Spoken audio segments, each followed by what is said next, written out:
In here on such a beautiful day, I was looking at the weather and say, maybe we should hold this outside. Right. I'm honored to introduce here Baroness Ashton, and one of the women who really inspire me. And as you may know, she has an incredible career. In our foreign policy world, we tend to think of Baroness Ashton only as the first EU High Representative, and first in the sense that she was the one who actually set up the European Diplomatic Service, the one who invented it, negotiated with member states who didn't want to give up any of their power or positions. But she has an incredible career before that as well. She has been serving as leader of the House of Lords, as Minister of Justice, and Minister of Education. So I have been spending the last few days with her and listening to her giving speeches. And each time I came out learning something else. And today we are also happy to have Teri Shultz, whom also I met in Brussels, and many of you know her by listening to her on NPR News. Whenever there is something significant going on in NATO or the EU, Teri is the one reporting it. So we are so lucky to have them both here. I will just stop here because I don't think you came to listen to me, you came to listen to Baroness Ashton. And then ask Teri to moderate our discussion, and she'll tell you the rules of the game. Thank you very much. Thank you. I'll just say, oh, no, I have a mic, I forgot, sorry. So Baroness Ashton said she doesn't really want to give a speech, she wants to hear from you. And so we are going to open it up to discussion very early because we think you should all be rewarded for coming in here, again, on a beautiful sunny day. And how often do you get a chance to speak with somebody like her? And so she's like, let's just open it up to questions. So one of the things that I remember about her tenure, having covered her for all 5 years, was that she was making deals that people weren't paying enough attention to because we in the media only do sort of the big, usually bad news stories. And she just told me that she has just come back from Kosovo, where she was awarded a medal for achieving the Serbia-Kosovo peace deal, which was no small feat. It took 2 years of negotiations, and well, more than that, but 2 years of hard formal negotiations, getting Serbia to recognize Kosovo. No, they don't. Well, to sit in a room with them, though. They wouldn't even sit, their representatives would not even sit in the same room when she started negotiating. So at least now they talk to them. Maybe not, they don't consider them an equal, but they speak to them to the point where she could achieve, after 2 years of negotiations, an agreement, which was something nobody ever thought was possible and remains difficult to implement. There are still tensions again, but that's something that I think I feel guilty we didn't report enough about. So sorry. Sorry, I feel a little guilty. And the other thing that she did, which if anyone has done their background, they know that she was the chief negotiator on the Iran deal, which is, again, getting a lot of attention in the press since the election. And she was the mediator for the U.S., the 3+3 as the Europeans call it, 5+1 as the U.S. calls it. And that also was no small deal. And one of the things I remember about Baroness Ashton and her job was that people always thought she should be going out and being more flamboyant and talking about what she's doing and why aren't you advertising us? And she said, you know what, I'm not an ego on legs. I've got work to do, and I prefer to do it behind the scenes. And that's what she did, and it wasn't always well received. They thought she should have been sort of in public more. Instead, she was behind the scenes doing the hard work. And we see that by the end of 5 years with her agreement between Serbia and Kosovo, the Iran deal coming through. And I just have to say, I think also having to set up the European External Action Service, which is sort of the State Department of the European Union, negotiating between the Commission, which is sort of the equivalent of the cabinet, it could not have been an easy job. So I hope you had a good time in Wyoming and all of these places that you can now enjoy, because that was a really hard 5 years. That was a really hard 5 years. And congratulations on everything you achieved, and I now will let, after I just had to say that to you because I haven't said that to you in person before. I'd like to let our guests ask questions. So we'd like you to stand up and tell us who you are, tell us who you came from, because we're frankly curious about it. Feel free to ask Baroness Ashton, and Federica wants to ask a couple of questions. No, you as well. start with the I'll questions. start. Let a student start, and then I'll jump in because mine.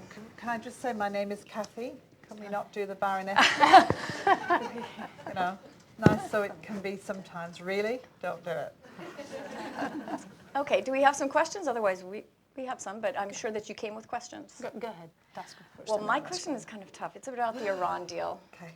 I mean, how do you feel now? Honestly, I've thought this since it started coming up in the election. How you would feel about the idea that now this agreement that you worked so hard to cement, and which was declared a huge success. I mean, the press after that was achieved was like, whoa, Baroness Ashton was the EU's secret weapon all this time. Do you remember being called that? I don't remember. Yeah, they did. They said that you were the EU's secret weapon because behind the scenes you had been putting the pieces in place for this deal that was welcomed by the U.S. administration. John Kerry, everybody was thrilled with it. And now this administration says it was worst deal ever, and they're starting to try to pick it apart. How does that feel, and how dangerous do you think that is if this deal, which, as you probably know because you're all very smart, curbs Iran's nuclear program to the point where it most likely could not subversively create a nuclear weapon anymore, which was this goal of the U.S. administration for decades. Now the deal is achieved, and the administration is saying that it's not a good deal. So how does that feel? And when you read about these comments, do you think it's dangerous if Iran were to again be allowed an unbridled nuclear program simply because the U.S. feels it didn't get enough concessions? Well, there are three things in that which I think are really important. Number one, it's not a US-Iran deal, which you know, but sometimes when I read the media here, I'm not sure everybody has kind of grasped. It's owned by the 5 permanent members of the Security Council plus Germany. For historical reasons, because it began with 3 European countries, that's why Germany is there. And my mandate came from the Security Council. It didn't come from you or the EU, it came from there. So, number one, it's not yours. You were a huge part of it. You're really, really, really important. I have to say that I'm in America. You're really, really, really important. But you're not alone. And in the course of the 4.5 years I spent negotiating, there were times when the Chinese or the Russians or the French or the British or the Germans were really important too to getting the deal. So I'm, John Kerry's #1 fan for what he did on that agreement, and I take nothing away. But if he were here now, he would nod and say, yes, it is a deal owned by 6 nations on behalf of the Security Council. The second thing is that people don't like it for 2 separate reasons. Most obviously because they think the only way to deal with Iran is to have no civil or other capacity at all, and to see Iran in a sort of similar vein to perhaps North Korea. So for some people, both here and elsewhere, nothing short of submission, if you like, would be effective. And the third point is that when you do an agreement that's got lots of moving parts, I talk about it, and if the Foreign Minister of Iran were here now, his eyes would roll around his head because he heard me say this 1 million times. It's like a jigsaw puzzle. When you put the pieces of the puzzle together, you get a picture. And you know what the picture is. There are no gaps between the pieces. It is a picture. And the picture of this particular puzzle is that you can have confidence in the purely peaceful nature of Iran's nuclear program. You can. But the size of each piece can vary. And for some people, they were very attached to a particular piece. It might have been stockpiles or centrifuges or the Iraq reactor or what happened at Natanz. But for them, that piece was the most important. And as you in this country particularly are very open in talking with your representatives about the detail, so too, when the deal was done, there were elements of it that, of course, might have been a bit different, to when the negotiating position started. That's the point about opening positions. They're not closing positions. So although the picture is right, the pieces may be different for some people. So those are the sort of reasons why we find ourselves in this particular moment. For me, I think in the end, the administration has to make the decision as to whether undoing the deal makes you safer or less safe, whether it curbs Iran or it doesn't curb Iran. And I am actually quite confident that the administration will get to the conclusion that whatever else they may not like about Iran, that this particular bit of the relationship is worth hanging on to. My journalist senses are going because I want to tweet, but I should have mentioned at the beginning, you can tweet about this. This is on the record at hashtag SAIS events, and the center is CTR_SAIS. And for me as a journalist, there were a lot of things she said in there that I would love to be talking about in terms of the administration's calculations on what to do with this deal. But anyway, I hope some of you tweet because it was really interesting. Yes, ma'am. Stand up and tell us who you are. Katie, today I know a lot about your career. I work as an interpreter, and I have interpreted for you many times. Yeah. Oh, sorry. Thank you. And tell us your name, please. Elisabetta Savigny-Ullman. As I was saying, it's a pleasure and it's an honor for me to be here and not to be your interpreter for a change, and to be able to express my my curiosity. I've watched over your career. I'm very much impressed with what you've been doing. And I have a question that may sound naive, but on the basis of my experience with Iranians when I worked as an interpreter in, for instance, the United Nations, I'm curious about it. I want to know whether the fact that you are a woman was an advantage or a disadvantage in negotiating at the table. Because my impression was that sometimes the people, the Iranians, were wary of the fact that I was a woman, but at the same time, they felt obliged not to ill-treat me, if you will, just because they didn't want to be accused of not giving me full consideration. Iran has a very highly educated female population, as you know. So for me personally, I didn't feel at a disadvantage. Remember, I was also British, so there were lots of questions about the former relationships that Iran has had with different nations, including Britain. But I never felt any frisson of being treated negatively for that. The only thing was that the media didn't have the capacity, for some reason, to work out that for Iranians of faith, they will not touch a woman. It's not a sign, and I never took it as one, of a derogatory thing. It is respect. And so for quite a long time, the press would say, oh, look, they're not even shaking hands. There must be something terrible happening in the negotiations. Well, no, it's because we don't do that. And so I think sometimes the impression grew up that perhaps we were not treated as respectfully, because there were a number of women, Wendy Sherman and others, in the negotiations. Not a bit of it, it wasn't that at all. Those media who did their homework, of course, what that was actually all about. So no, I didn't think it was an issue. And you had quite a close relationship in the end with Rouhani was probably the one you spoke with the most, is he? Zarif. Zarif, Mohammed Zarif.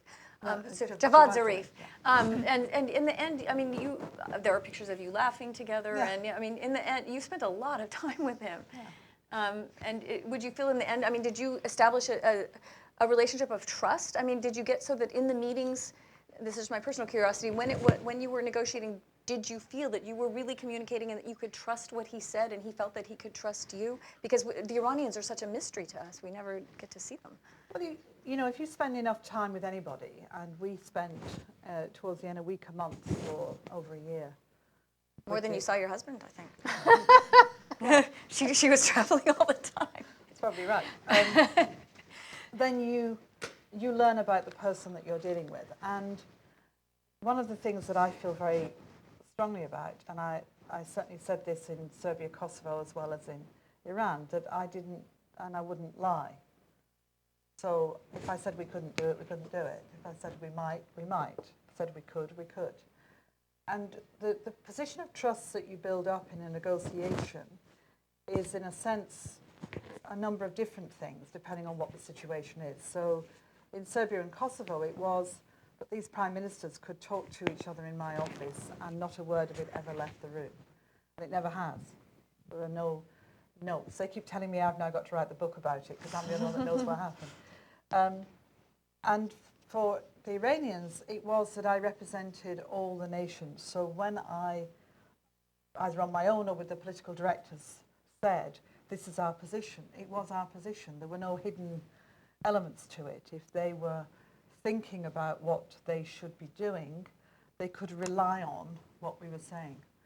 And that doesn't mean that you're kind of crossing the boundaries of being, in a sense, on opposite sides, or in the case of Serbia and Kosovo, mediating between. And it doesn't mean that what you personally think has any bearing on it. What it means is that what you say you'll do, and that what you say is possible is possible.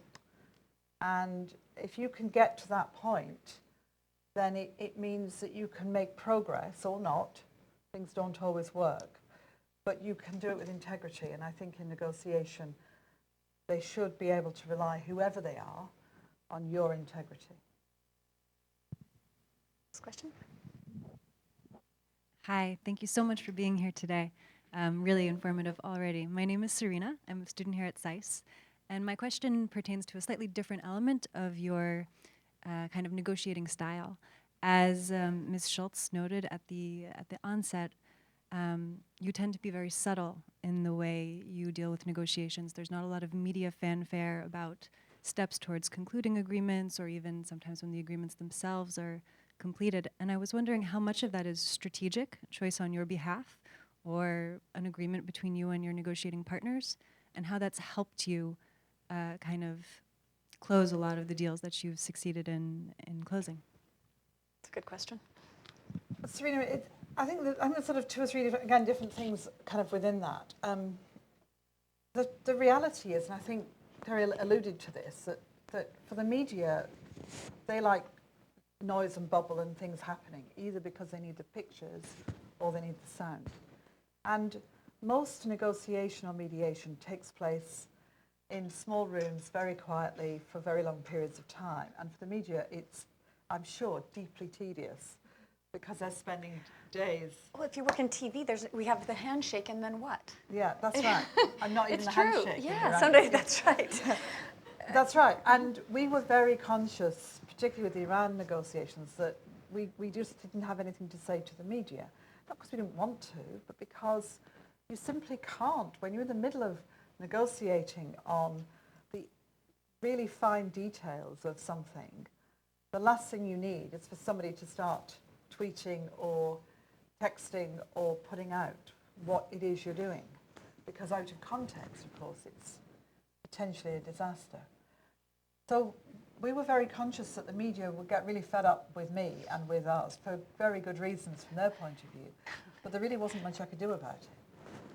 And actually being able to move quietly, so I would spend a lot of time in places in different parts of the world, particularly around the Middle East, when people wouldn't know I was there for long periods of time, because that way you could get things done, not in Iran or with Serbia and Kosovo, but with others. So, you know, that's the first thing. You are very conscious that you are creating a negative climate. And the number of media who would cover the Iran negotiations went down quite a lot, because we also promised that when we had something to say, we would tell. Second is, who owns the agreement is really important. So between the Prime Ministers of Serbia and Kosovo, this was their agreement. It wasn't mine. And I actually refused to let them call it the Ashton Agreement, which I think at one point, at least one of them suggested, because it wasn't mine, it was theirs. And they had to own it and sell it. I didn't. And so in any agreement where you are the catalyst but you're not making the peace, the bravery of these two prime ministers to be able to do what they did, and it was bravery, has to be recognised in the fact that it's theirs. So it's just the reality that if it's your deal, there's less chance of it succeeding, in my view, and they had to own it. And then I think the third is that the process is much more exhausting than people might think. One of my memories of the interim agreement in Geneva with Iran was we hadn't slept for a long time, and the idea of going to talk to 50 journalists just didn't do it for me. Really, because I think by that point probably hardly speak anyway. So it's also about, you know, the reality of what life is like. And somebody said to me a long time ago, it's a very well-worn phrase, you know, you can do a lot in life if you're prepared not to take the credit. And to be honest, I'm not much interested in that kind of stuff. I'm much more interested in it being done. And the people who've really, really gone out and done something quite remarkable getting the credit. One of the interesting things about Brussels also that I'll add is that often the heads of state who come together, and all of them have to agree on everything the EU does. It has to be a unanimous agreement for most decisions. Then they go home and blame Brussels for those agreements because there will be some negative parts. And what you said just made a lot of sense, because if it had been sort of a Brussels-based agreement, then when something went bad, they could blame you, you know, or they could blame Brussels, or they could blame the EU for enforcing something on it. I wouldn't. I mean, to be really fair to member states, I don't think they would do that. I think it was more that. In general, not on the Kosovo deal. Yeah, I just mean no, in general they do. They go home and blame Brussels. Maybe, but on foreign policy issues, it was much more, in my view, that if you are, in the case of Serbia or Kosovo or anywhere, we did lots more negotiations, some of which didn't work as well as we might have wanted. If you're going to take your country in a direction that for some people is going to be incredibly hard, and this was really difficult, you have to own and really feel that you're not being forced into it. You know, it has to be yours. And it couldn't be mine, not least because all the 27, 28 member states, because it would be very easy for people inside the country to say, oh, you're being forced into it by. So it was also a bit of a sort of an insurance policy. Right, the other way up from what you were saying, which is a good point, which is that it also made it clear that it was theirs and that we would help in every way we could, but they had to implement it. We weren't going to. How much of this lack of ego was possible because you didn't plan, or I presume you didn't plan to run for office? You weren't, because so many of the leaders have to keep their faces in front of the cameras, and she was just there to do her work.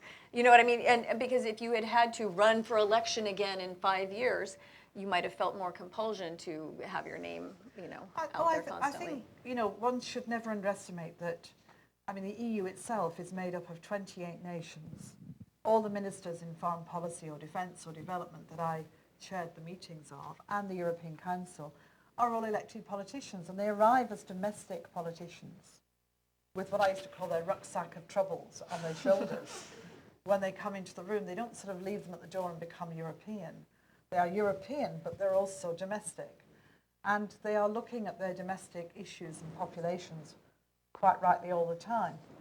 And if you're the foreign minister of a major country, it's an interesting balance between being seen to be active and engaged and involved in your country's interests, and also giving some of that to a European perspective, whereby pooling your capacity to act, you can get more for your country. You see what I mean? And so that was always, I think, certainly in my mind, working with foreign ministers, was I never minded that they would be out there, because they were domestic politicians operating in a framework that meant that they would necessarily want to be seen to be active, as long as they did, also gave the credit or gave the sense of being part of something bigger, which was able to achieve more by its definition of being a much bigger, stronger economic power. I hope this raises some Brexit questions. Yeah, someone over there. Go. Yes? No. Thank Thank you. Alex Martin is my name, and it's an honor and pleasure because you were my boss when I served in Georgia between 2012 and 2014 in the UMM.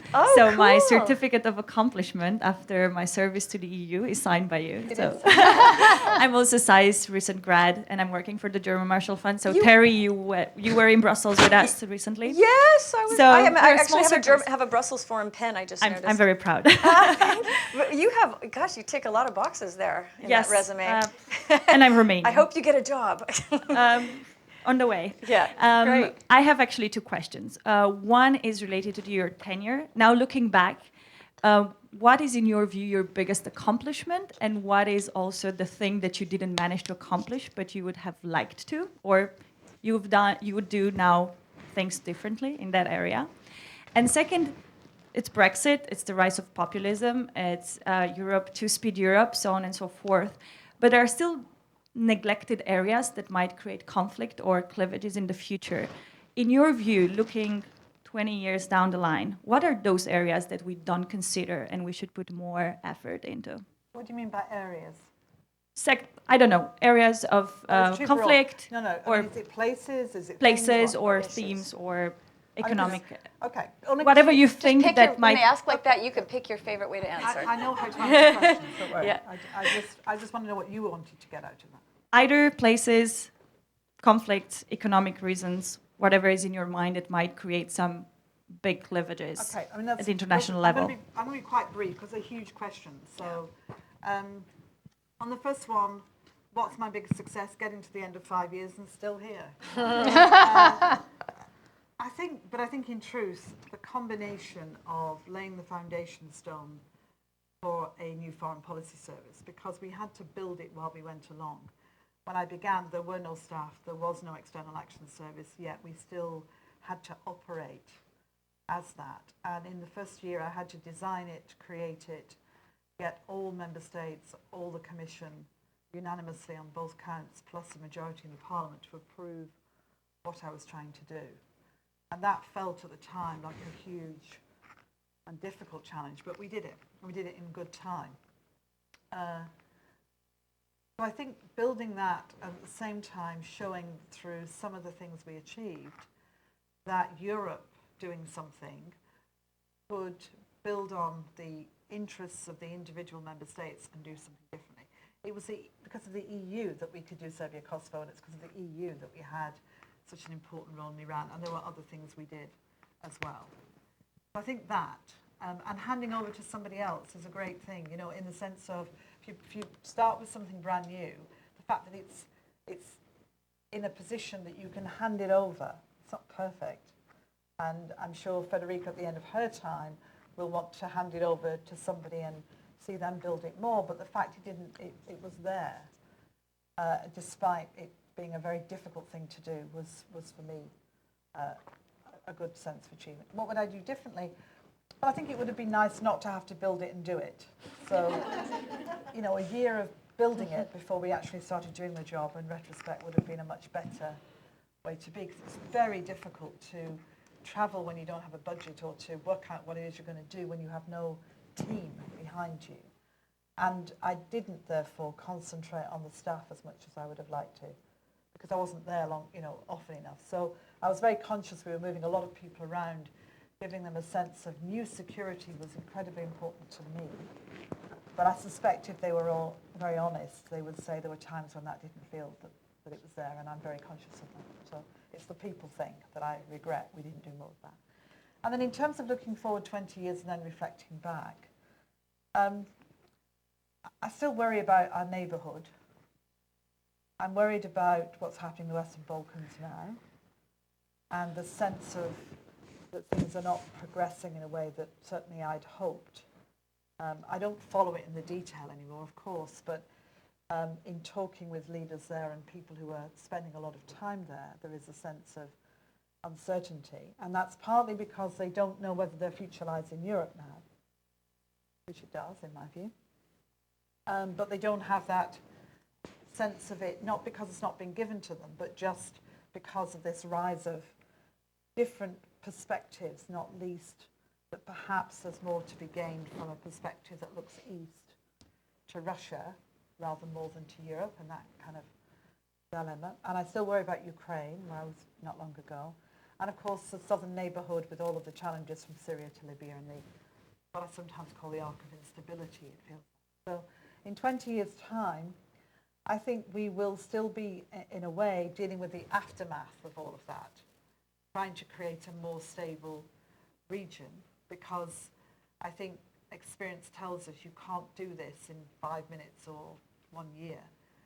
You need long, slow, steady work to really help nations move forward, people get what they deserve, and see the sort of transformation. So I think those will be the things. Interesting. Federica wants to ask. Yeah, I am listening to your, out of the people who already asked a question, 2 of them worked with you or under you, and looking here, I see lots of women. So you clearly are inspirational to women. And we were talking about before the effort you had on the ESA while you were there on promoting women. So it was interesting to me to listen to you, and I would like you to tell, did you do anything in particular to promote women leaders in the ESSA? Did you see any effect of you being a woman leader in there? This is a leading question because she knows what I'm going to say. So, this is very nice of her. So one of the things I've dealt with in my career has been at various points, whether it was to do with the judiciary in Britain and the number of women judges, or to do with work I did on economic regeneration and development, on women in management, women going through what we've come to know and love as the glass ceiling and all of that. And so for me, it comes down to something very simple that was put to me a long time ago, which is you have to decide as a woman, do you pull the ladder up behind you or do you push it down after you? And specifically in the External Action Service, I was transforming delegations of the Commission into embassies. And I think when I started, there were probably 2 women who were heads of delegation. When I left, because it's a 4-year rotation, there were 49, I think. The reason for that was a combination of things which often happens. First of all, women see a woman and think it could be for them. Quite a lot of candidates would say, I applied because I thought, well, if you can do that, I can do an embassy. Women, in my case, refused to have shortlisting meetings unless there's a woman on the shortlisting committee. I specifically said to member states, I want to see more women coming through the service. So I expect to see women being put forward by countries as well as women applying themselves. All the things, we could all write the book of all the things we know that make a difference to women's lives. And doing very simple things too, like making sure that they could leave their post in a country overseas in time to get their children into the next school year, either back in Brussels or elsewhere. It applies to men as well, but men rarely raised it, women would. And of course it makes complete sense, but you have to think about that if you are not going to be aware of it, and you've got children of a certain age going through examinations at a certain point, all of those things, that women still tend to be the ones who have to make those decisions. You can make a big difference if you give women the flexibility that they need to achieve that. So we tried to do a lot of things, and Helga Schmidt, who worked with me, actually did some brilliant work on raising opportunities for women to come through the service. But foreign policy is still has far fewer women than men. And my first Foreign Affairs Council that I chaired with then 27 countries, because Croatia had not yet joined, and the senior officials, I was the only woman in the room. Lady Ashton, Cathy, I wrote a story about all the criticism that came because not enough women. Do you remember this wave of stories that came because not enough women were being appointed? And I only learned then that you were limited in many cases to the candidates that were being put forward by the member states. So they would literally present to you 3 men for the job, and so you couldn't pick a woman, and you were telling them to go back and bring some women. And so there was this wave of criticism, and then I learned that she couldn't do anything, and she was saying, nope, not good enough. present me some women to choose from so that I actually have a choice of the best candidates here. So that was really something. Well, there were waves of criticism about everything, you know. But no, I mean the problem when you become the first woman to do anything or you're in charge of something is it is amazing how many journalists, men usually, but not always, then expect you to turn into this person who can show their feminism in like 10 minutes. And if you don't, you're worse. You're worse than the people or the men who went before you. So, you know, here I am. I've inherited 7,000 people all over the world who've come to me. I don't have a choice in them. They don't have a choice in me. There they are. And we have got to transform this service into a much more user-friendly, in every sense, service with limited resources to do it. And so it takes quite a long time to work through the issues and be able to demonstrate the difference. The other thing, in fairness to the member states too, is that they were all busy trying to get more women into their foreign services. So if they gave their women to me, their statistics went down. That's true. And I remember one member state that was doing some fantastic work in recruiting women, and they said, but Cathy, if we give you all, we send you all the women, we're going to look really bad again. You know, and so we worked out that they should actually add the women they'd sent me into their statistics because they were still diplomats of that country. And then they were going, okay, we'll have it. Because they were genuinely keen to do it. But, you know, worried as you would be because they took it so seriously that people would say, well, why are you doing this? So it was kind of quite challenging. And inevitably, people picked up, especially at the beginning when it was just really, really hard to do, because we had to get women to start coming through the system. And they had to be qualified and capable and brilliant, which they were. But they had to be that. Not every woman I interviewed got a job. That's really interesting. I didn't know all of that. Yes, ma'am. Yes, my name is Alice. Graduate of SAIS, but journalist. But I want to ask the obvious question about the impact that the Brexit has had on your work and going forward, what the impact will be in terms of the foreign policy outreach of the EU. Well, of course, I'm not in office, Yes. so, you know, the EU will continue and it will do, I'm sure, great work in foreign policy. For my own country, the Prime Minister has made it clear that she wants to see Britain continuing to be an outward-facing country. She calls it Global Britain, which is as good a phrase as any in my view. And I think it represents her sincere view that she wants to see Britain continue to be open. It was quite an interesting contrast. When I know people keep comparing Brexit with your election, which is, of course, very different. But one of the things that I was struck by was that during all of the Brexit discussions, there were very few, if any, politicians who talked about not doing more trade. You know, we have ministers flying around the planet the whole time now because Britain is a trading nation. It's what we do. So there's no desire to pull the drawbridge up and not have trade, even though some of the people who felt strongly about Brexit probably mirrors some of the issues that people felt strongly about here, about not having received the benefit of globalization and the world that we think is so exciting. For them, it's meant wages stagnating and lack of opportunity. So I don't fear that my country is going to turn inward. I wish it was still in the EU, but then the Prime Minister does too, because she was a Remainer. But we are where we are. And I hope we'll end up in what I call a low orbit around the EU, which will be linking up, especially on foreign policy issues, where there is huge convergence of view. And I don't see us losing that any time. Would any men like to ask questions? Yeah, Andres is over there. He's been raising his hand for a long time. I've been trying so hard to ask the question.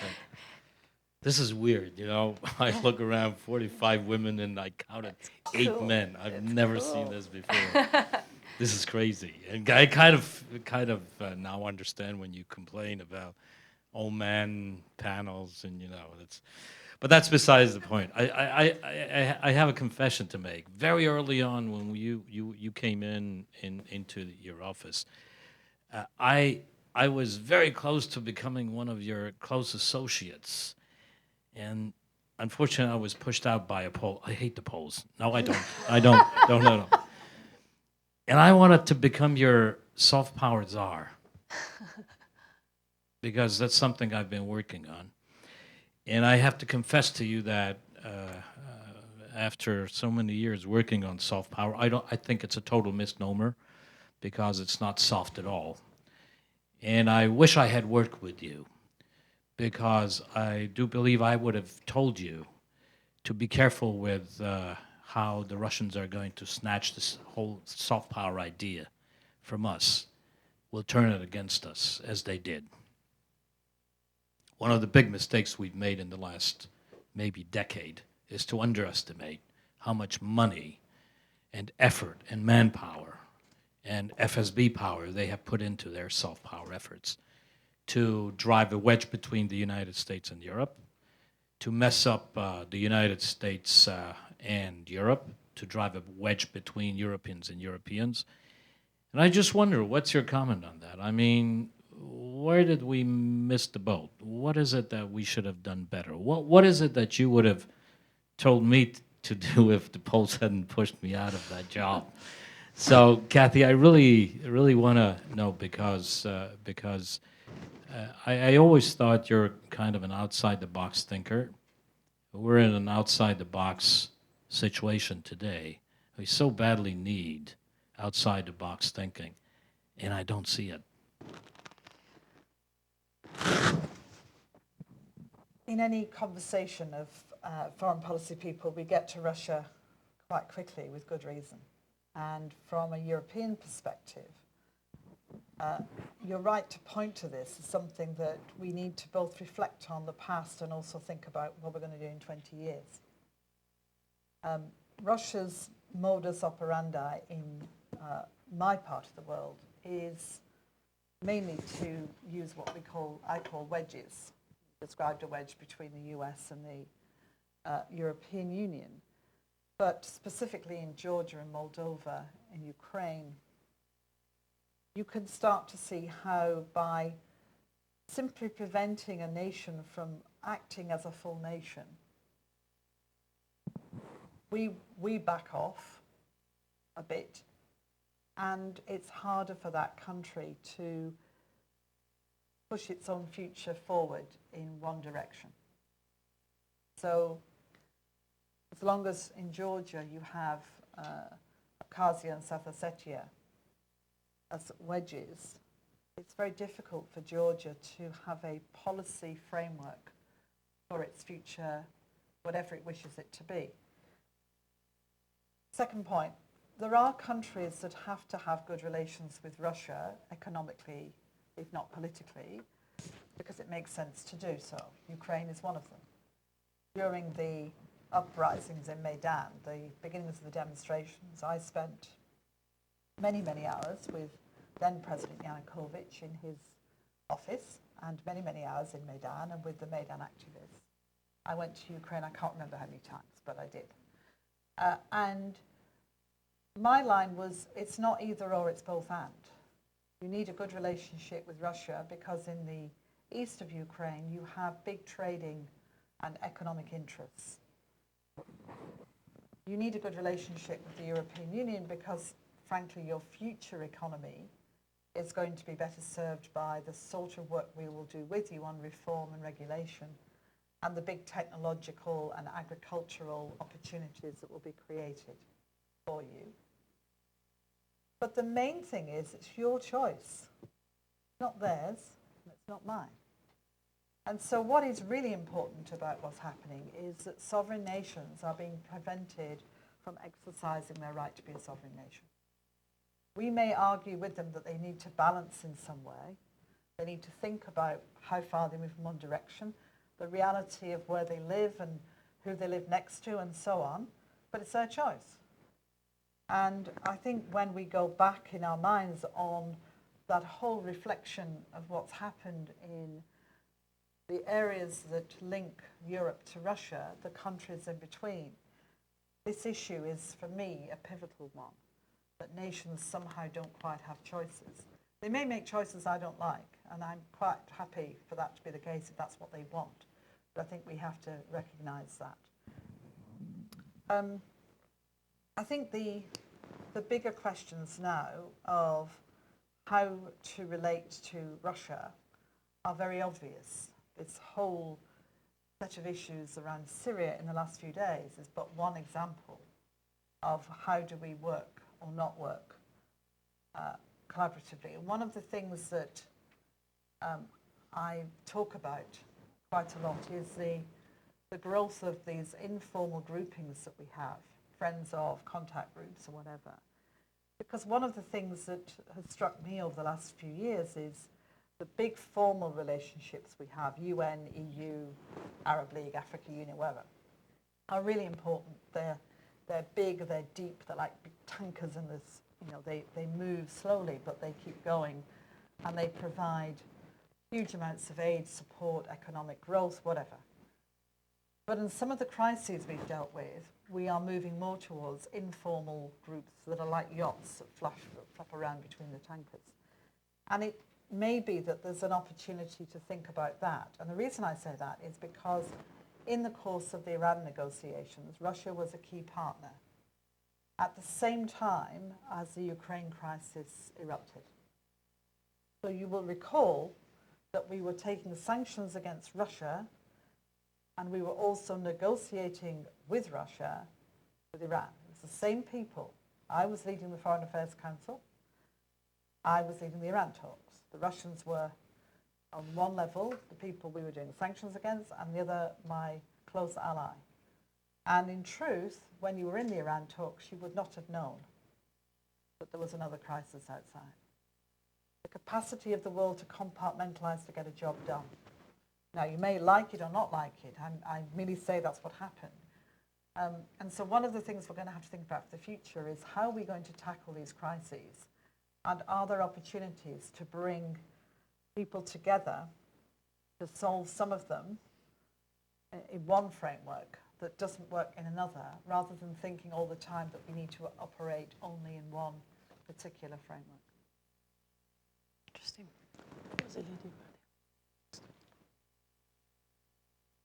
You mean this one? No, next to.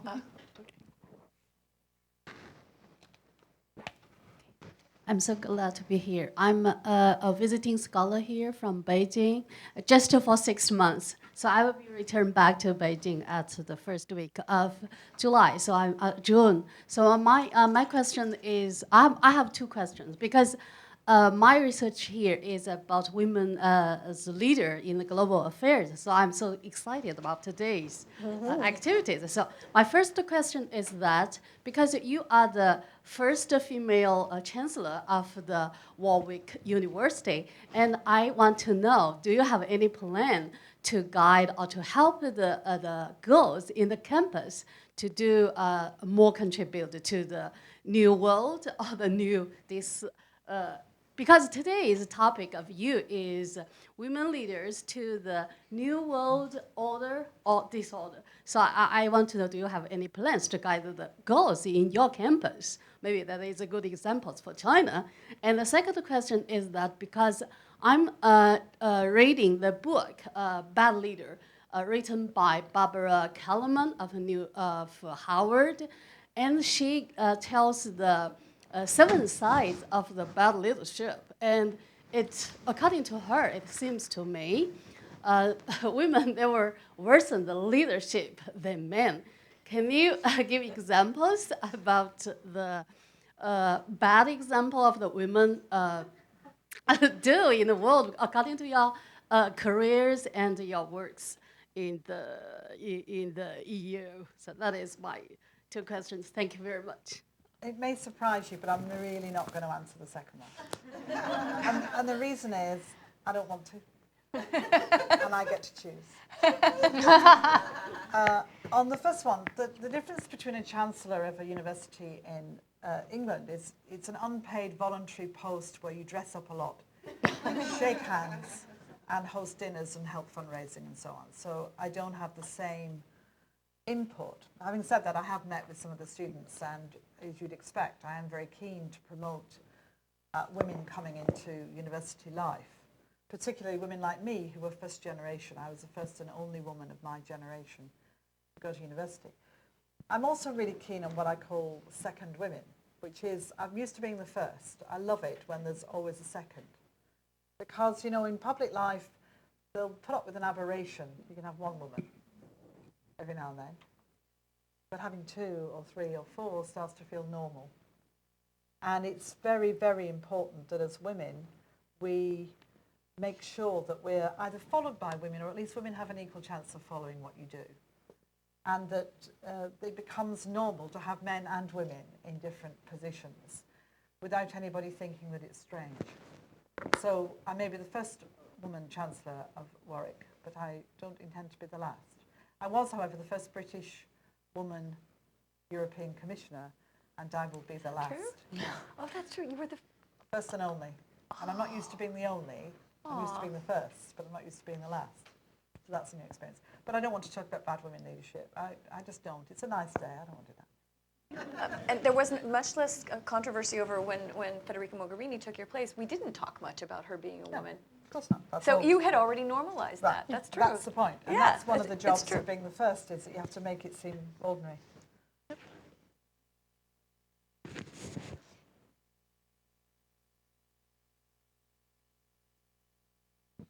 Remember where hashtags SAIS events, she's saying some really interesting things. Hi, my name is Fanas. I'm from Germany and I'm studying here foreign policy at American University and also interning at the Friedrich Ebert Foundation. And my question is, what is the difference between woman leadership and leadership? And is there any difference? Why are we talking always about woman leadership and leadership? Is there a man leadership, a woman leadership? What is the difference? And do you have any advice for young women who want to get involved into foreign affairs and in a leadership position? Do you have any advice what they should do or shouldn't do? Thank you. The problem with knowing whether there's a difference with women leadership is there aren't enough women to make sure we know. In that, you know, people often, and I'm also really nervous always about us being put in another box marked certain kinds of leadership or certain kinds of negotiator, because that's what happens to women. We are put in boxes and defined by our relationship to the box. Oh, she's not a typical woman negotiator. Oh, she's not a typical woman leader.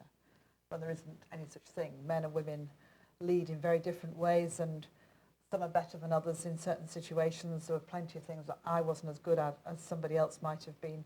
Some things maybe I was better at than somebody else. I don't know.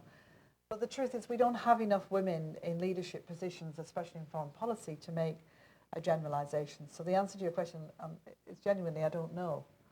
I don't know. But I would be very loath to try and identify something that means women are always this, because the next woman that comes along that isn't is then defined as not being that. And then, you know, we set up a whole set of things that I think are wrong. Advice for young women is do it. You know, that one of the things that it's really important is to take the opportunities that come your way. You're so lucky to be here. I'd have loved to have been here. And you're so lucky to have access to people, not me, but access to people here that really can help you think through what you could do. And there is such a need for engagement in foreign policy because it's a domestic issue, if you understand what I mean.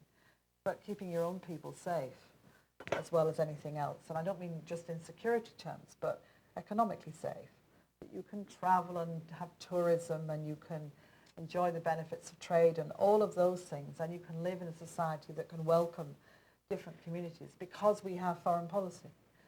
And so it is an incredibly important part of political life, small p and large p. And women, you know, like men, are really good at it. You know, it's not a preserve of one group of people. And women and individual women will do things with it that perhaps nobody else can do. And I think that's something to be valued So for every woman who says, oh, it's not for me, we've maybe missed the most brilliant diplomat we ever might have had who chose to do something else. So do it.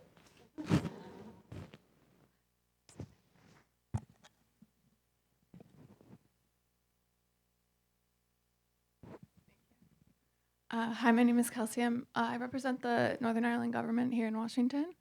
And pivoting back towards Brexit and UK domestic politics, it seems that Northern Ireland is poised to be the biggest loser in terms of the devolved regions once Brexit is over in 2 years. And I was wondering what you envision best and worst case scenario for Northern Ireland as a region. And piggyback off that, your thoughts on a second Scottish independence referendum. One of the consequences of Brexit was always going to be that it would have an impact on bits of the UK. The obvious one in people's minds, I think, was perhaps the Scottish second referendum, but the most important one was always going to be Northern Ireland. Because the Good Friday Agreement is predicated on the existence of the EU, not least because it fudges the problem of the border. And when you have disputes in communities, you know, the diplomatic fudge is an important way of getting through a crisis and into a point where things become normalised. The positive is that everybody knows we have to resolve that. And the Irish government, the EU itself, and the British government are quite determined on finding an answer to it. What that will look like, I don't yet know. But they are determined to try and find it. The best way would have been not to have done Brexit, but we are where we are. On a Scottish referendum, I think a lot now is going to depend on how confident Nicola Sturgeon and the Scottish government are that they could get a deal with the EU in some form, maybe in single market remaining or interim or whatever, that gives a momentum to a second referendum that deals with the problem they had last time. The problem they had last time was that people did not believe Scotland economically would be better off, and it wouldn't have been, no question. And I'm glad they decided to stay. But I think this time it will be different if she manages to get a referendum. Because I think if she's done a deal of any kind, then not only will that potentially be more attractive to Scotland who voted to stay, but also the level of pull from the English to say don't go may be more seen in the Edinburgh house prices as Brits look at, well, maybe I could go and live in Edinburgh. And businesses think about whether being in Scotland might be an advantage. I know this is all in the future and I don't know what will happen. But it's by no means certain that that Scotland will stay. And it's by no means certain that a solution to Northern Ireland that doesn't cause some difficulty will be found. I think it will, but I'm not sure. And I've no idea what we do about Gibraltar. But don't you think, that if Scotland goes out, there is a possibility that Gibraltar and Northern Ireland follow suit? Well, they're not in the same position. They don't have the same constitutional arrangements with Britain, so they can't in the same way. The biggest change in Northern Ireland, I think, is demography, isn't it? The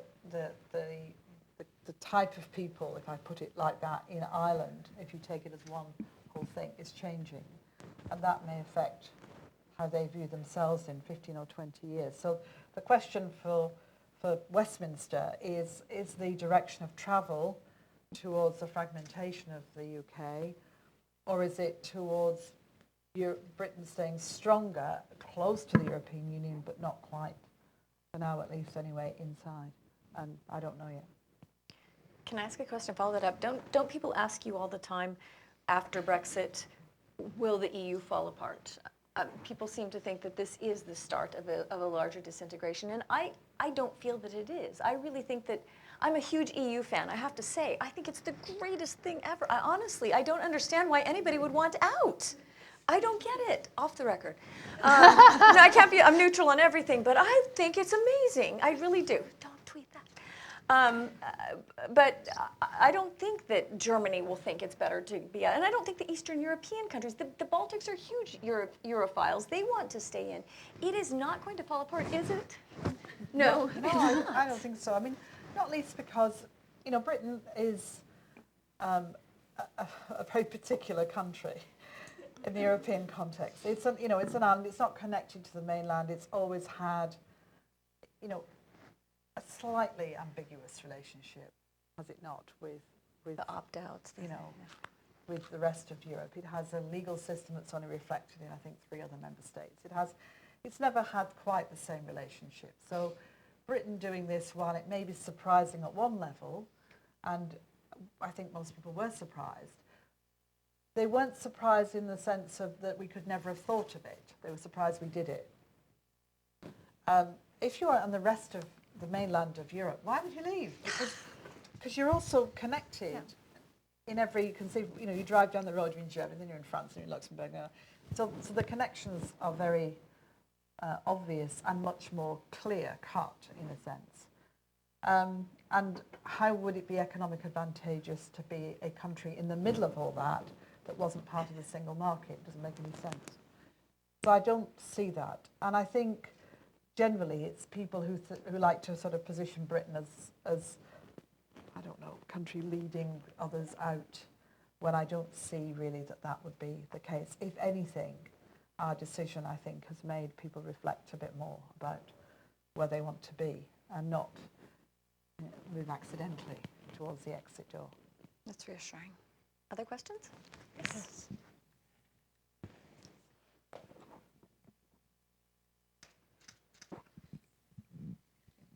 Hi, my name is Daniela Montemoreno. I'm a graduate student over at Georgetown School of Foreign Service. Thank you so much for being here. I really appreciate you taking the time to talk to us today. So my question goes back to Serbia and Kosovo, and you had mentioned in general negotiations are a long, tedious process of conversations and minute changes in position and conceptions about the future. And likewise, after a deal is made, the implementation and the realization of transformation of a relationship or a situation on the ground is also a long slog, let's be honest. And so my question for you is regarding the relationship between Serbia and Kosovo, regarding Balkans relations writ large, and even communities on the ground. What do you see are the most important investments to be made over the next 10, 20 years in order to see these relationships change? I mean, remember, I'm 2.5 years out from, so knowing the detail of where they've got to on particular issues is not my thing. No, I go shopping instead. But I think the generality of what I'll say is that when you make an agreement, the most important thing is not to lose momentum. And that's because in the course of getting on with it, the minute you start to stick somewhere, it's very easy to kind of roll backwards. And it's very easy to get trapped in what is almost inevitably a sort of negative blowback for what you've been doing. Because by definition, these agreements are really difficult for them to do. If I were worried about anything in that region, it is that I'm not really feeling the momentum. I'm not blaming anybody for that. It's certainly not the EU that I would blame for it. But I think it's important that they still continue to move forward and to find mechanisms to keep what they had in the dialogue going. Because it was that continuous being together, having the discussions, moving it on.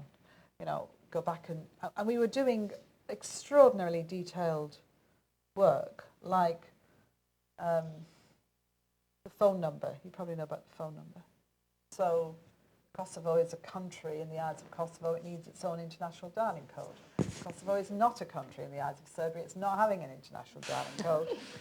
And anyway, Kosovo can't apply for one because it's not a recognised UN country, blah, blah. It took years. We've got it now. And we solved it. And this will now seem amazingly straightforward and easy when I tell you what the solution was. But trust me, it took years, which is if you dial Kosovo from Serbia, it's a local call. If you dial Kosovo from outside of Serbia and Kosovo, it's an international call. And it has an international prefix. But it's a local call, which suits Kosovo because, of course, there's lots of calls going between the two. But it took a long time to, and they've just got it. I heard about 3 weeks ago, somebody sent me a message saying they've got the phone number. You know, the detail of what does it say on the customs stamp when you bring goods from Serbia to Kosovo. Why does that matter? Well, because they want it to say Republic of Kosovo, and Serbia doesn't. And I would say it's a stamp. Who cares? Really? But it mattered. When you sign as a police officer to become part of the Kosovar police force, and you are a Kosovar Serb in the north, what do you sign? Which bit of paper do you sign? Well, you might sign one that gives you a contract, and then we might add a page at the front that's got the crest on it, or whatever. I mean, all sorts of things. The point is that it is extraordinarily detailed work, and while you're doing it, you're keeping the momentum moving. But you can see how easy, without the kind of regularity of them being together, how easy those things could just get completely stuck. And they would get stuck from time to time. So anyway, you can dial Kosovo now. That's interesting. And that's not even to mention keeping 28 countries, your 28 countries on the same page in terms, so that you could go there and negotiate these things. Remember that 5 of my countries didn't recognise Kosovo as a country either. And I think they still don't. They still don't, that's right. So, which was easier in a way. It meant I didn't have to get into the recognition question. And I never asked Serbia to recognise Kosovo. And I never asked Kosovo not to be a country. We had a big red line and they just bumped up against it. But we never crossed it, and I would never ask them to do that. There's time for that later. When things move on, they're going to have to think about it. But this is about some very practical things, like phones. Yes, ma'am. This is so interesting. I love it. The backstory, finally. Thank you so much for being here today. My name is Christina Tsavoulias. I work for the Embassy of Switzerland here in DC. And this will not surprise you, but we watched the JCPOA quite closely and just wanted to return to that topic for a moment. I was wondering if you could sort of describe the behind-the-scenes dynamics that took place there, given that your mandate came from the Security Council. You had to help negotiate the positions of 6 different partners on that one side of the table, and then go to the Iranians and try to present a unified front. So how exactly did that work with a lot of kind of big egos and personalities in the room among the 6 partner countries? And in what ways, if any, was your experience as the High Representative then for the EU, where I would imagine you have to do much the same, tending to different partners and trying to get everyone on the same page? How was that instructive for your experience in the JCPOA negotiations? In any negotiation, and I will one day write the book about this, but the process is really important, and it sometimes, because it's not particularly fascinating, doesn't get the exposure that it needs. But how you set up, how you are going to negotiate, matters hugely to the potential for success. The negotiations I've dealt with, and there were others that were a bit more behind the scenes even than these were each set up completely differently. And they were set up to achieve what we needed to achieve in ways that brought the maximum possibility of success. So for the Iran negotiations, the first thing I felt we had to do was get a common position between the 6 countries. And by that I mean a recognition that they wanted different things, and some wanted less and some wanted more. But for the Iranians to know that unless they satisfied all of them, there was no deal. So they couldn't pick anybody off. I'm not saying they'd want to, but they couldn't. Equally, they couldn't be confused by anybody. We might say, actually, if you just do that, it'll be fine, when another country would say, no, it isn't. So we spent quite a lot of time, and we continued to spend time on this every meeting, which is why I moved the meetings from being 2 hours to 3 days. Because when I inherited them, they were quite random, and I made it a process that really did work. So we spent time in Brussels with the 6 countries. We worked out what our positions were. We argued about those positions. How realistic were they? How, did they achieve what we wanted? We had layers of technical experts running computer programs to make sure that it did work, that the jigsaw puzzle would look the picture at the end. And we made sure that we had common frameworks that we worked on. And they shifted over time because things moved. Iran changed what it was doing. There were more centrifuges, all of that. But we ended up with a position, and for all the negotiations, we sort of dissected the elements of it, particularly after the interim deal. I spent the first 6 months doing, each time we met, a different bit of the final deal. We're going to do this. What are we going to do about that? So we could work out the size and shape of the puzzle piece that we might be able to get to. And that process was really significant and important. Second thing I did was that there'd been a process of bilateral conversations during the course of the negotiations. So the Russians would go and have a bilateral with the Iranians, or the Americans might, or the French might, or the whatever. And what I instituted was that everybody who went for bilateral came back and reported to everybody else what had happened. So that the next one going in went in with the information of what they'd just said. So again, there could be no daylight between anybody, and the conversation could move on.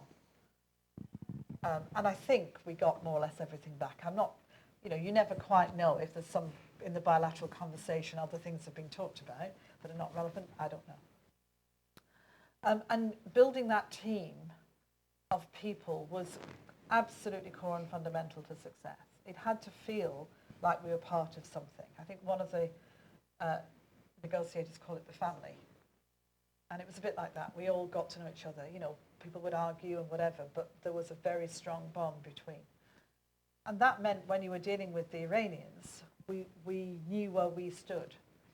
They would come back with ideas we hadn't necessarily thought of, or more likely the bits of the jigsaw puzzle would shift. So we would then go back and we would look at whether there was something that we could do, whether this piece could be a bit smaller if that piece was a bit bigger. Who really cared about that piece being that size? Did it need to say that size in order, all of that kind of work? But it was based on a process which went, we meet with them, the bilaterals take place, the technical meetings take place, there's time to have an argument or get information back from capitals, to get instructions, whatever, which is why the Iran talks were the shape and pace they were. Final thing about them, I always had, and you probably saw this, dinner or lunch with the chief negotiator, Dr. Jalili, before Minister Zarif the night before. And the reason was, I did this from the very beginning, was because I thought, if you've not seen somebody for a while and you go into a formal room, because the opening sessions were very formally done, the main negotiations were done, of course, differently. And you haven't seen them, and you're all sitting there in very formal ways. You've no idea what's going on, what has happened, what mood anyone's in, whatever. And I didn't want to do that. So we always met, not to talk about the talks, but just to catch up. How are you? What kind of week have you had? Is it raining in Tehran? Where have you been? Because he would be traveling, I'd be traveling, But so when you met the next day in formal session, you'd broken the ice. I wonder if that's a woman thing. Do you think? Honestly, just sort of, you established a bond. It seems small detail and it's genius. But I remember her doing it because we would shoot that video and you would always come out and you guys would say something the night before, just the two of you. That's right. I remember this, and I hadn't thought about it before. I had a lot of Iranian food, which I really like. Now we know. Which I cook. Fantastic. Any other questions? Yes. My name is Lourdes Casanova. I'm the director of the Emerging Markets Institute at Cornell University, and I'm visiting Washington, a great opportunity to meet with a great leader. So thank you so much. As a European, I'm from Spain. So my question is, from the emerging markets perspective, in your tremendous experience in foreign service, did you see a more self-confident China trying to influence certain decisions? And with your tremendous experience, how do you see this coming forward? Can I say to you, first of all, that I was really sad that your former defense minister died, Kame, who was a woman who, when I became High Representative, was the Spanish defense minister. She's very famous for a photograph of her reviewing the troops when she was about, I think, 7 months pregnant. And you've probably seen that photograph somewhere, but she died tragically. She had a heart condition nobody, I think, knew about, and she died a couple of days ago, very, very suddenly. So I've sent condolences to her family, but just to say to everybody here, it's a real tragedy. China, for me, is one of the most interesting nations, and it is interesting for 2 or 3 particular reasons for me. The first is that we associate China with Beijing and Shanghai when it's a much more diverse and rapidly developing but still developing country. And I was very fortunate to be taken to, I'm going to say it all wrong, to Guiyang and Guizhou in the southwest of China, which is the poorest region, and to have time to meet with communities and families and go to visit schools, which gave me a real sense of the first thing about China for me, which is it's still a nation that has got a huge amount of development work to do to bring everybody up to the level that they would wish to see people economically. Very different to the normal vision of Shanghai and Beijing. The second thing about China is that my experiences, again, of working with them on the Iran nuclear deal was they played a really important part. And that mattered because it was a good indication of if you find the right process, you can engage countries who perhaps we haven't engaged as often on international negotiations beyond North Korea, which is a separate point. And I'm very interested, and I do believe that more needs to be done to try and establish with China that it be part of what they do to be a participant as a negotiator, because I think it's not naturally at the present time where I think they would see themselves. And thirdly, I think we need to pay great attention to what's happening in the South China Seas. It's not just the disputes with China, but there are 9 disputes, I think, last count, going on between different countries, of which China is a big and crucial and important power, but it's not the only issue. And so, whereas we tend to focus on that, for me it's about having a look at how we're going to set up some kind of mechanisms to resolve what are a growing number of difficulties and challenges there too. So yes, China's growing and very important. And I don't, again, this leadership I don't know, but I think a lot more effort needs to be put into finding ways to engage with China in a positive sense, because I think it's quite possible.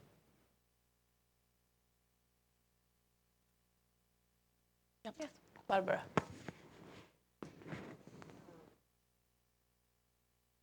Barbara Galt with the Institute for Women's Policy Research. How did you learn to negotiate, and did you come up with any techniques that are innovations in the world of international diplomacy?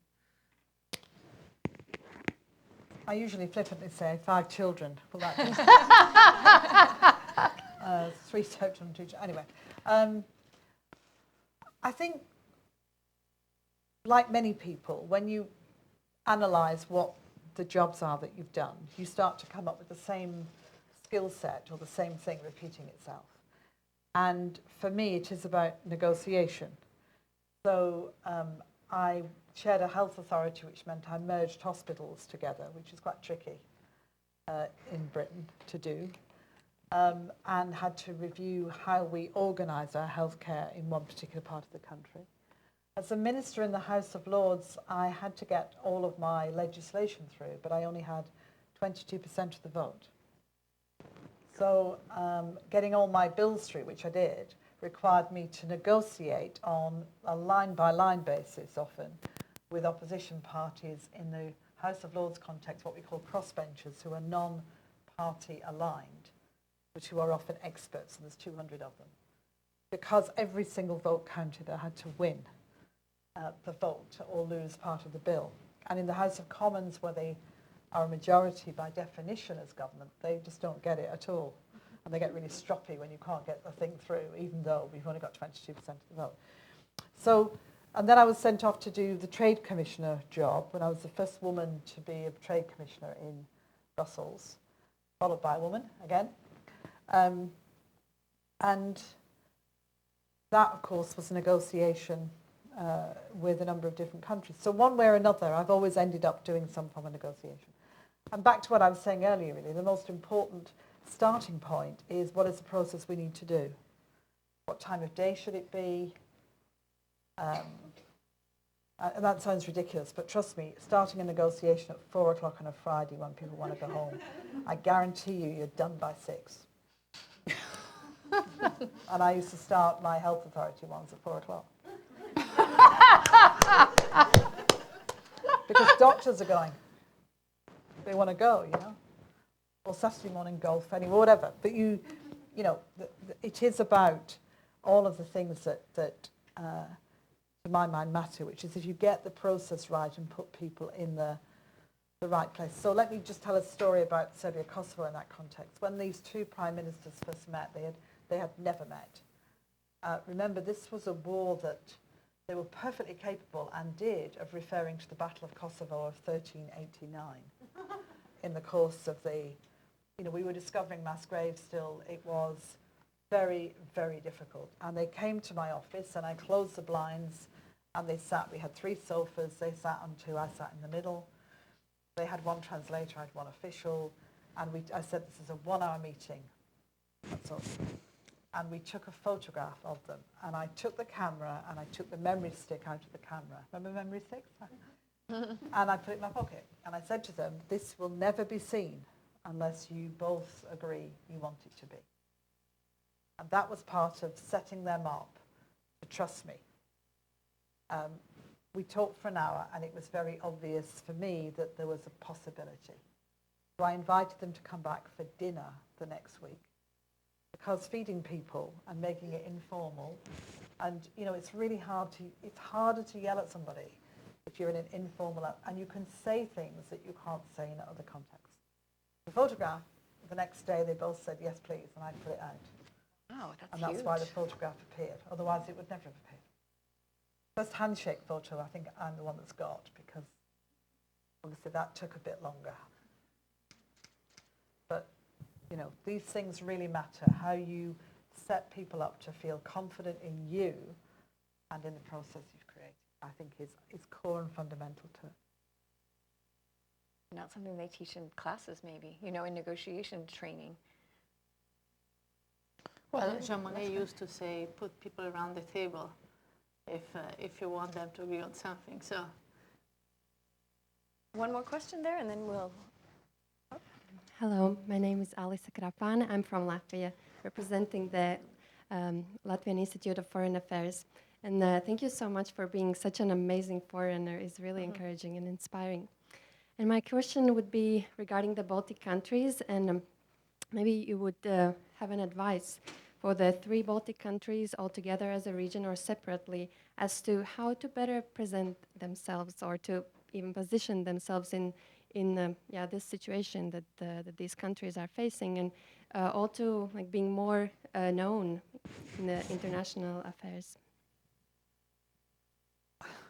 Latvia, Estonia, Lithuania are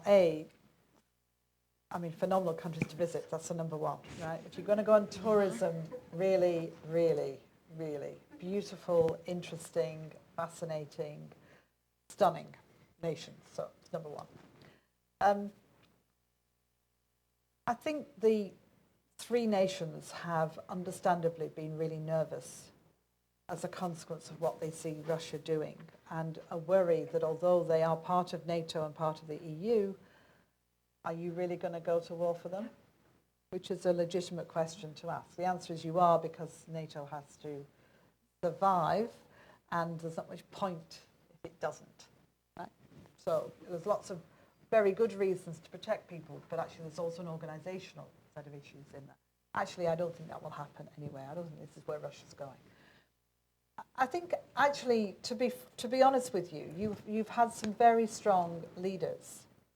I was with your former president in Malta last week, and she doesn't need any help to make her views known, that's for sure. You know, Dalia Grybauskaitė in Lithuania, blimey. Yeah, you know. Tough as nails. So, actually, there are some very, very strong and determined politicians from the 3 nations that I think have really served their countries well in the context of getting the messages across on the European stage. But I think they also probably need to collaborate more effectively to keep that message coming. And probably here too, I wonder whether it's time for them to kind of wake up the US to greater understanding, not just for tourism, although that's important. So probably That's what I would suggest that they should do, is at the UN and in the US, is do what they do in the EU, which is be strong and determined. As I say, the leadership I've seen and the foreign ministers I've seen have been extraordinary.